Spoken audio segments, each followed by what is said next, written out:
Whenever I'm in need and I'm looking for help, God, you're always there for me.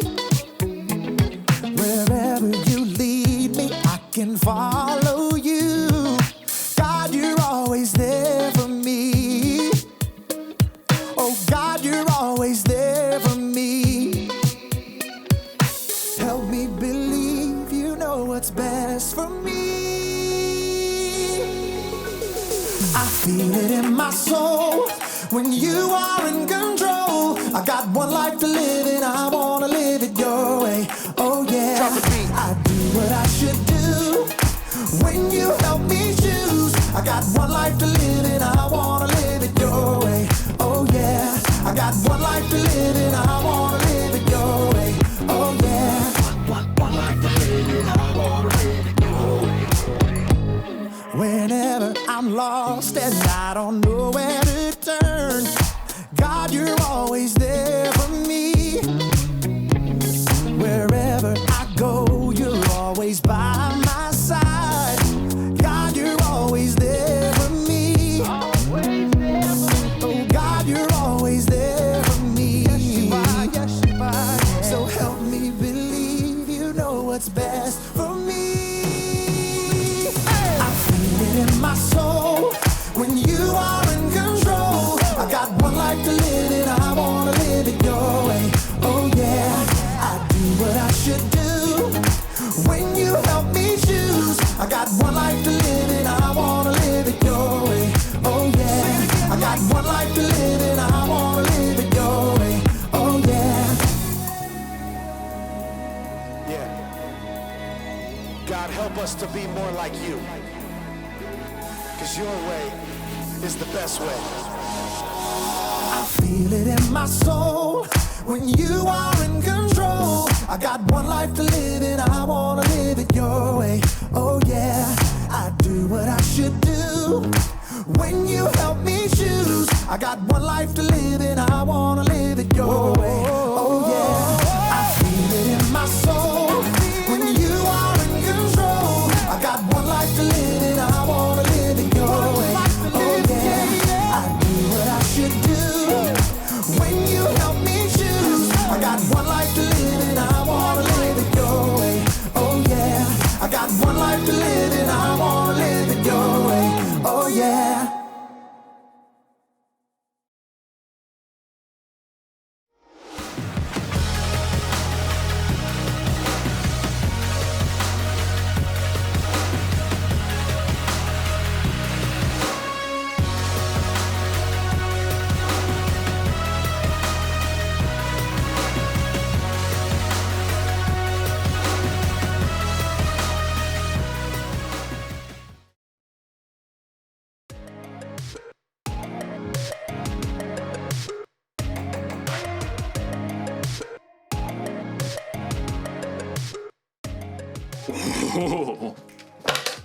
Hello everyone, my name is Jacob, here today to talk to you about self-control. Self-control is choosing to do what you should, even when you don't want to.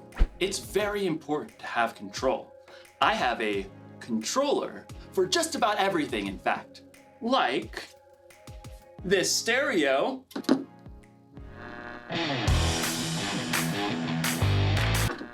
Thanks, stereo. Or this fan. I've even got a remote for my blender.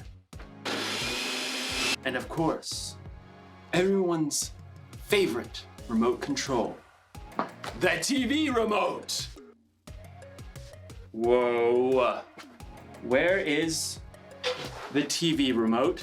This is its spot. This is its home. It's where it lives. Where are you, little TV remote? TV remote! TV, TV, TV, TV. No, little guy, where are you? TV! This makes me so mad. I bought the remote caddy so that I could house my remotes. And when someone takes the remotes away and doesn't put it back, I get real angry. I ask you, why have a remote caddy if you're not gonna caddy the remotes?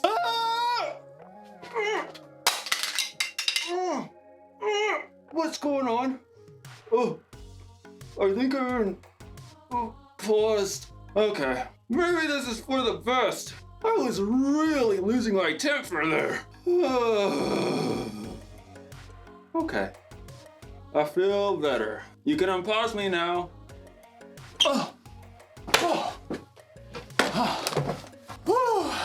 That was a close one. Anger can really take over if you let it. In today's story, we'll hear about a guy named David who had every reason to be angry. Let's hope it doesn't control him.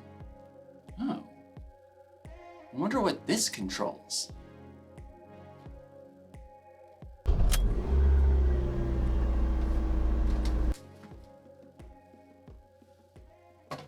I don't even own a car. The Bible. It's 66 books of history, stories, letters, and poetry that fit together to form God's one big story. The epic adventure of how He created us and loves us so much that He made a way to rescue us. As we travel through the Bible, from Genesis to Revelation, we discover people who met God and found their lives changed forever. Now, for an amazing story. Inspired by the book of 1 Samuel, chapter 24. David had been chosen by God as Israel's next king, but for a while, Saul was still king. David served King Saul and won many battles for him. The people loved David. Hey, David, you're so fine, you blow our money, David! Hey, David! Saul, however, was deeply jealous of David. In fact, he even tried to kill him. David escaped into the wilderness, where around 400 men came to join him. People who were in trouble or owed money. A merry band of misfits. But Saul still saw David as a threat. When he heard that David and his men were camped in the desert of Maon, Saul took soldiers to chase after him. They're right behind us, David. Quick, we'll head around the mountain. Just as Saul and his men were closing in on David, Saul received word that the Philistines were attacking Israel. Oh, phooey. Saul was forced to stop the chase and deal with the Philistines. David and his men could breathe a sigh of relief. There's a safe place near En-Gedi. Maybe Saul will finally leave us alone if we hide out there. But as soon as Saul had dealt with the Philistines, a messenger brought news. David is in the desert of En-Gedi. Aha! We've got him this time. Gather 3,000 of the best soldiers from all of Israel. But, Your Majesty, David only has 400 men. 3,000, and not one less. Saul set out once more, determined to wipe out his rival. I bet that pipsqueak is hiding out near the rocky cliffs of the wild goats. Well, that seems oddly specific. Yeah, he used to herd sheep. In fact, David and his men have been staying near some sheep pens not far from the cliffs. Saul, headed this way. He's got 3,000 soldiers. Again? Why can't he leave us alone? We can take him on. I'm worth 10 of his soldiers. David could feel his anger boiling, but he took a deep breath. No, we won't fight them now. And we won't have a choice in about 6 minutes. The caves! I want everyone inside! Stat! David and his men hurried into a nearby cave that cut deep inside the cliffs. All the way to the back! They're here! Outside, near the sheep pens, Saul had called a halt. Take a break, men. At that moment, Saul found himself in need of a royal outhouse. I require a royal outhouse. I believe there's a cave over there, Your Majesty. I suppose it'll do. Saul entered the cave.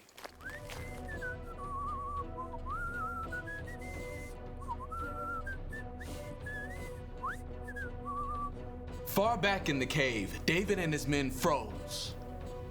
Through the gloom, David could see the man who had tried to kill him and was now forcing him to live on the run. What if he finds us? I don't believe we're Saul's #1 priority at the moment. He's alone. This is your chance. God's handed your enemy over. Don't let this chance just trickle away. David's anger burned red hot as he crept up behind Saul, sword at the ready. But then, he forced himself to stop. Instead of attacking Saul, David sliced off a corner off the king's long royal robe. Saul left the cave with no idea that David was still inside. Time to move out, men. This is the day we take out that whippersnapper David.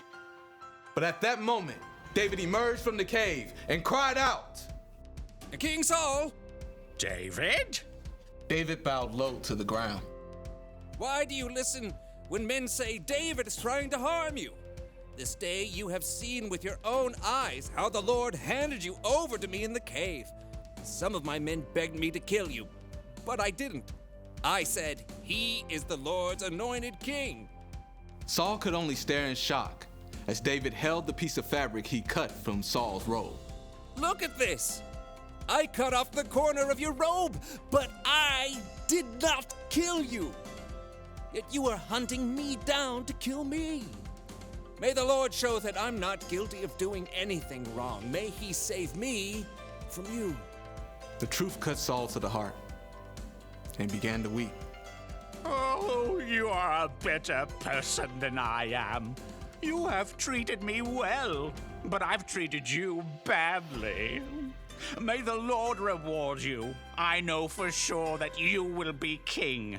Now, promise me that you won't kill my family or wipe out my name from my family line.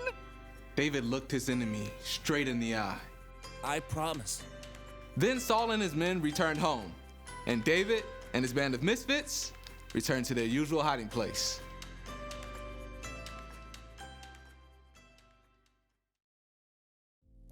David was angry at King Saul, and he probably should have been. King Saul was trying to kill David. But even in his anger, David didn't lose control. He paused and thought and didn't let his anger take over. You don't need a remote control for yourself to know how to pause. You can do that on your own.